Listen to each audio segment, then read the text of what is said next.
La nuit. J'aime la nuit avec passion. Je l'aime comme on aime son pays ou sa maîtresse, d'un amour instinctif, profond, invincible. Je l'aime avec tous mes sens, avec mes yeux qui la voient, avec mon odorat qui la respire, avec mes oreilles qui en écoutent le silence, avec toute ma chair que les ténèbres caressent. Les alouettes chantent dans le soleil, dans l'air bleu, dans l'air chaud, dans l'air léger, des matinées claires. Le hibou fuit dans la nuit, tache noire qui passe à travers l'espace noir, et, réjoui, grisé par le noir immensité. Il passe son cri vibrant et sinistre. Le jour me fatigue et m'ennuie, il est brutal et bruyant. Je me lève avec peine, je m'habille avec lassitude, je sors avec regret, et chaque pas, chaque mouvement, chaque geste, chaque parole, chaque pensée me fatigue, comme si je soulevais un écrasant fardeau. Mais quand le soleil baisse, une joie confuse, une joie de tout mon corps m'envahit. Je m'éveille, je m'anime, à mesure que l'ombre grandit. Je me sens tout autre, plus jeune, plus fort, plus alerte, plus heureux. Je la regarde s'épaissir, la grande ombre douce tombée du ciel. Elle noie la ville comme une onde insaisissable et impénétrable. Elle cache, efface, détruit les couleurs, les formes, éteint les maisons, les êtres, les monuments de son imperceptible toucher. Alors j'ai envie de crier de plaisir comme les chouettes, de courir sur les toits comme les chats. Et un impétueux, un invincible désir d'aimer s'allume dans mes veines. Je marche tantôt dans les faubourgs assombris, tantôt dans les bois voisins de Paris, où j'entends rôder mes sœurs, les bêtes et mes frères les braconniers. Ce qu'on aime avec violence finit toujours par nous tuer. Mais comment expliquer ce qui m'arrive? Comment même faire comprendre que je puisse le raconter? Je ne sais pas, je ne sais plus. Je sais seulement que cela est. Voilà. Donc hier était-ce hier? Oui, sans doute. À moins que ce soit auparavant, un autre jour, un autre mois, une autre année. Je ne sais pas. Ce doit être hier pourtant. Puisque le jour ne s'est pas levé. Puisque le soleil n'est pas réapparu. Mais depuis, quand la nuit dure-t-elle, depuis quand? Qui le dira? Qui le saura jamais? Donc hier, je sortis, comme je fais tous les soirs après mon dîner. Il faisait très beau, très doux, très chaud. En descendant vers le boulevard, je regardais au-dessus de ma tête le fleuve noir et plein d'étoiles découpé dans le ciel par les toits de la rue, qui tournait et faisait onduler comme une vraie rivière ce ruisseau roulant des astres. Tout était clair, dans l'air léger. Depuis les planètes jusqu'au bec des gaz, tant de feux brillaient là-haut, et dans la ville que les ténèbres en semblaient lumineuses. Les nuits luisantes sont plus joyeuses que les grands jours de soleil. Sur le boulevard, les cafés flamboyaient, on riait, on passait, on buvait. J'entrais au théâtre quelques instants.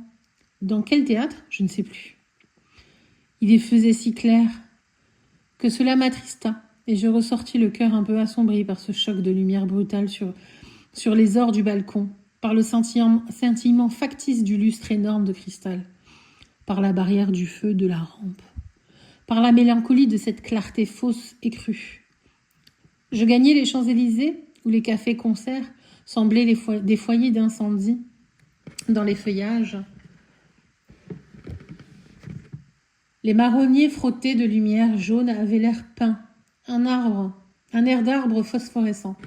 Et les globes électriques, pareils à des lunes éclatantes et pâles, à des œufs de lune tombée du ciel, à des perles monstrueuses, vivantes, faisant pâlir sous leur clarté nacrée, mystérieuse et royale, les filets de gaz.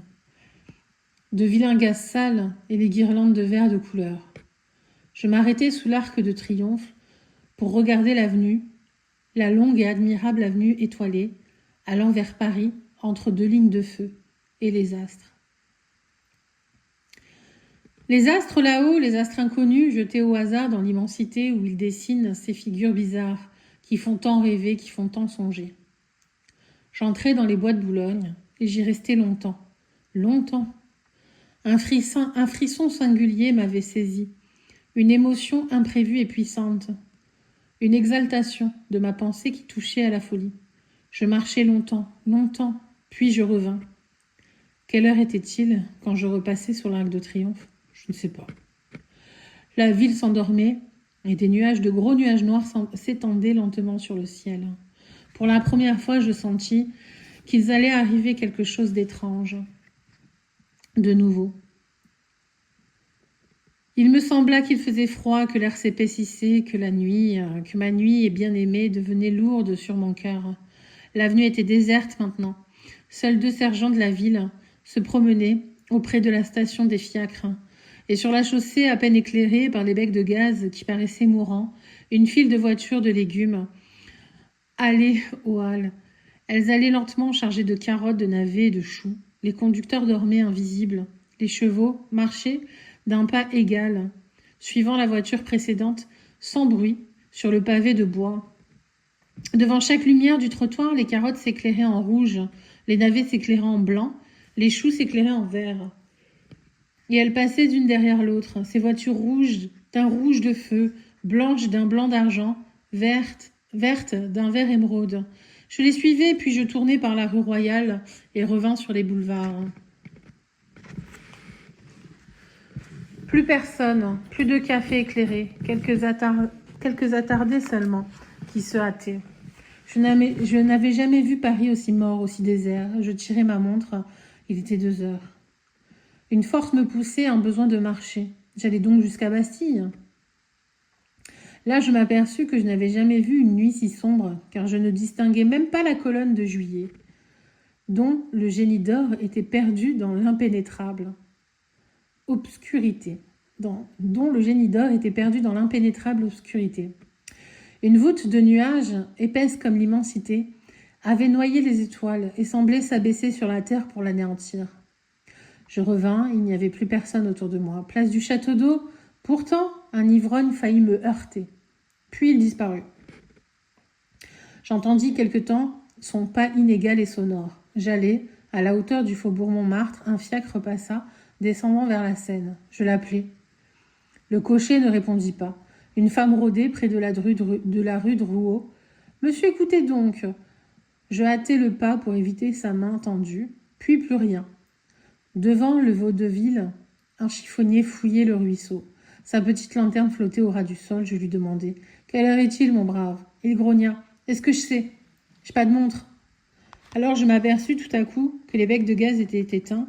Je sais que l'on supprime de bonne heure avant le jour en cette saison, par économie. Mais le jour était encore loin, si loin de paraître. Allons aux halles, pensai-je. Là au moins je trouverai la vie.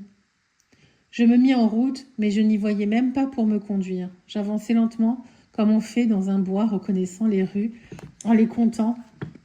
Devant le Crédit Lyonnais, un chien grogna. Je tournai par la rue de Gramont, et je me perdis. J'errai, puis je reconnus la bourse aux grilles de fer qui l'entoure. Paris entier dormait d'un sommeil profond, effrayant. Au loin, pourtant, un fiacre roulait, un seul fiacre. Celui peut-être qui avait passé devant moi tout à l'heure. Je cherchais à le joindre, allant vers le bruit de ses roues, à travers les rues solitaires et noires. Noires comme la mort. Je me perdis encore, où étais-je? Quelle folie d'éteindre aussitôt le gaz. Pas un passant, pas un attardé, pas un rôdeur, pas un miaulement de chat amoureux, rien. Où donc étais-je? Où donc étaient les sergents de ville? Je me dis, je vais crier, ils viendront. Je criai, personne me répondit. J'appelai plus fort, ma voix s'envola sans écho, faible, étouffée, écrasée par la nuit, par cette nuit impénétrable. Je hurlai au secours, au secours, au secours. Mon appel désespéré resta sans réponse. Quelle heure était-il donc? Je tirai ma montre, mais je n'avais point d'allumette. J'écoutais le tic-tac léger de la petite mécanique, avec une joie inconnue et bizarre. Elle semblait vivre. J'étais moins seule. Quel mystère. Je me remis en marche comme un aveugle, en tâtant les murs de ma canne. Et je levai à tout moment les yeux vers le ciel, espérant que le jour allait enfin apparaître. Mais l'espace était noir, tout noir, plus profondément noir que la ville. Quelle heure pouvait-il être? Je marchais. Me semblait-il depuis un temps infini, car mes jambes fléchissaient sous moi, ma poitrine haletait, et je souffrais de la faim horriblement. Je me décidai à sonner à la première porte, coère. Je tirai le bouton de cuivre, et le timbre tinta dans la maison sonore. Il tinta étrangement, comme si ce bruit vibrant eût été seul dans cette maison. J'attendis, on ne me répondit pas. On n'ouvrit point la porte. Je sonnai de nouveau. J'entendis encore rien. J'eus peur, je courus à la demeure suivante, et 20 fois de suite, je fis résonner la sonnerie dans le couloir obscur où devait dormir le concierge, mais il ne s'éveilla pas. J'allai plus loin, tirant de toutes mes forces les anneaux et les boutons, heurtant de mes pieds, de ma canne et de mes mains les portes obstinément closes. Et tout à coup, je m'aperçus que j'arrivais aux halles. Les halles étaient désertes, sans un bruit, sans un mouvement, sans une voiture, sans un homme, sans une botte de légumes ou de fleurs. Elles étaient vides, immobiles, abandonnées, mortes. Une épouvante me saisit, horrible. Que se passait-il? Oh mon Dieu, que se passe-t-il? Je repartis. Mais l'heure. Qui me dirait l'heure? Aucune horloge ne sonnait dans les clochers ou dans les monuments. Je pensais, je vais ouvrir le verre de ma montre et tâter l'aiguille avec mes doigts. Je tirai ma montre et elle ne battait plus. Elle s'était arrêtée. Plus rien. Plus rien. Plus un frisson dans la ville, pas une lueur, pas un frôlement de son dans l'air. Rien, plus rien. Plus même le roulement lointain du fiacre. Plus rien. J'étais au quai et une fraîcheur glaciale montait de la rivière. La Seine coulait-elle encore?